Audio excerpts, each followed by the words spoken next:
السلام عليكم متابعين قناة زوم 14. اليوم حلقة ثلاثية أو حلقة كما تقولون 3 في 1. حلقة اليوم سوف نتكلم فيها على الكثير من المواضيع. نتكلم عن نصف نهائي كأس العالم والمباريات التي لعبت بين كرواتيا والأرجنتين وفرنسا والمغرب، وأيضا تحليلات وتوقعات للنهائي الذي سيقام في استاد للسير يوم الأحد إن شاء الله. لكن قبل البداية اشترك في القناة وفعل زر التنبيهات حتى يصلك هناك فيديو. تمام، على فيسبوك وتيك توك، واعتذر عن صوتي الذي فيه بعض الشيء، ولكن لا يوجد شيء. سأتكلم الآن عن أول مباراة في الدور نصف النهائي وهي الأرجنتين وكرواتيا.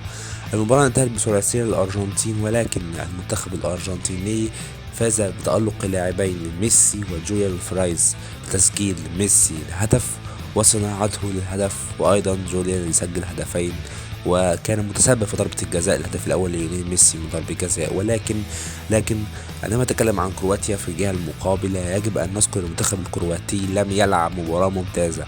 المنتخب الأرجنتيني لعب بالتفكير المعاكس للمنتخب الكرواتي وسلمهم الاستحواذ وتنقل معهم الكرة، ولكن المنتخب الكرواتي لم يستطع بسبب الدفاعات الحصينة التي لعب بها المدرب ليونيل سكالوني في هذه المباراة، بوجود 8 لاعبين تحت خط الوسط في الحالة الهجمة الكرواتية، وأيضا إغلاق جميع منافذ على المنتخب الكرواتي بسبب اللعب بالكرة، ومما أدى إلى أن الفريق الكرواتي لم يكن يتضح له التفكك في خط الدفاع، واستغل ميسي والفاريز المساحات وقاموا بالمرتدات واستطاعوا بها أن يسجلوا كثير من الأهداف ومنها هدفين في الشوط الأول.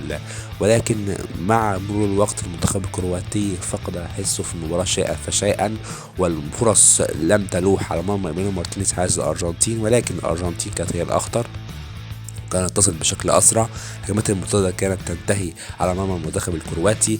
طبعا السبب الرئيسي والسبب الذي شاهده الجميع هو ليونيل ميسي، الذي استطاع بأن يمر بكثير من اللاعبين الكرواتيين بهدف الثالث، وأن يمر باللاعب جوارديول وهو من أفضل المدافعين خلال البطولة، واستطاع أن يسجل هدف أو يصنع هدف لجوليان الفاريز في الهدف الثالث. ميسي قدم مباراة ممتازة يستحق على الإشادة، وهو يحمل فريقه من دور مجموعات إلى النهائي، وسوف نراه في يوم الأحد في نهائي استاد لوسيل. أما عن المباراة الأخرى سنجد فرنسا والمغرب. الحلم المغربي انتهى على نصف النهائي.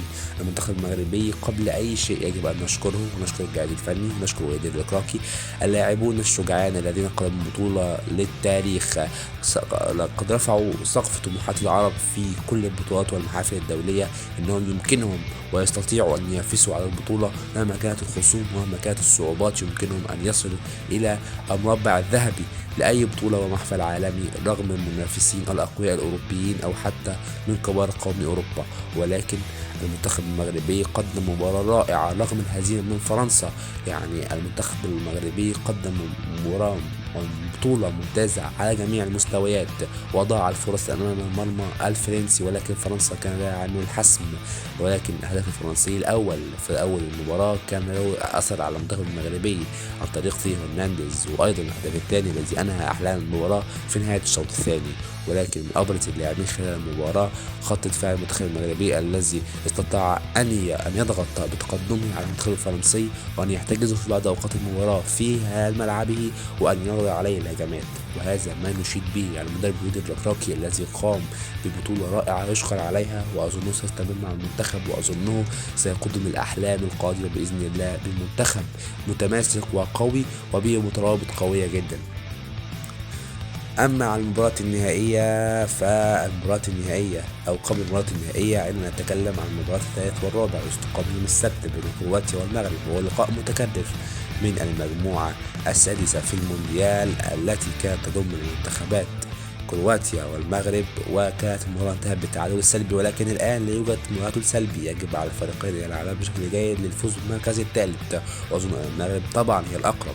المنتخب الكرواتي أظنه أنه وصل بنصف النهائي، ولكن لم يلعب بشدة قوة المنتخب المغربي الذي لعب بقوة وشدة مع منافسين أقوى. أظن أن المغرب هي الأوفر حظا في الحصول على المركز الثالث.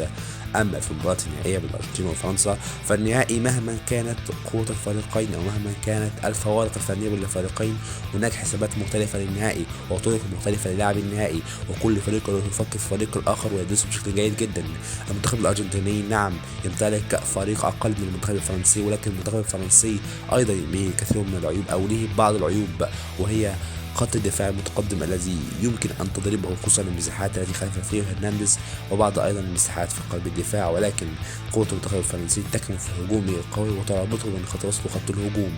المنتخب الأرجنتيني ظهر خلال البطولة إنه ليس فريقا هجوميا قوي، ولكنه يعتمد على أفراده وفردياته عن طريق ليونيل ميسي الذي أعتبره هو أفضل لاعب في البطولة حتى الآن بالتساوي مع مبابي، وأظن أن النهائي سوف يفصل بينهما.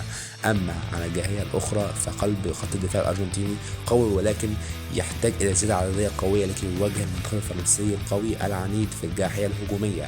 وأظن أن القوة الأرجنتينية تكمن في الترابط بين خط الوسط والدفاع والهجمات المرتدة والقوة الهجومية الفردية للاعبين في الهجوم. وأظن أن دور جون ألفاريز في هذه المباراة سيكون مهم جدا في المباراة النهائية. سنرى معا مباراة الثالث والرابع والنهائية لكي نختم كأس العالم الممتع الرائع الذي يقيم في قطر، ونشكر منتخب أو نشكر دولة قطر على كأس العالم الرائع النسخة الاستثنائية لهذا العام. اشترك في القناة وفعل زر التنبيهات حتى تصلك كل الفيديو. موجود معي فيسبوك وتيك توك، كنت تحت في الوصف. شكرا على الاستماع والسلام عليكم ورحمة الله وبركاته.